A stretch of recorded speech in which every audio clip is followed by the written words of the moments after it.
Hello guys! Eto, ituturo ko sa inyo kung paano ba natin i-dark mode yung ating messenger. At dahil usong-uso yan ngayon, syempre, kailangan natin makiuso, di ba? So, ganito lang yung unang step na gagawin nyo. Kailangan lang ang inyong messenger is updated. So, pumunta tayo sa Google Play. Tapos, i-type nyo lang yung messenger. Ayan, tingnan natin kung updated siya. So, eto yung sa akin. And then, makikita nyo naman dito kung updated siya, kung hindi. Kung updated siya, nakalagay dyan open. Eto, tong part na to. Kung hindi naman siya updated, nakalagay dyan, kailangan mo siyang i-update. So, i-update nyo lang yon. Sa akin is updated. Ang kailangan ko lang gawin is, i-click mo lang yung open. Ayan.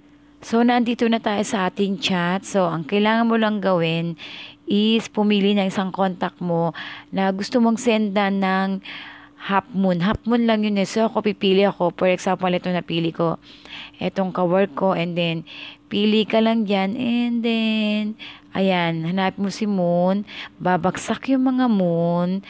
Tapos niyan, ayan, may lalabas dito sa taas na you found dark mode. So, ang gawin niyo yan, itong turn on setting, pindutin mo, ayan, pupunta ka na dyan.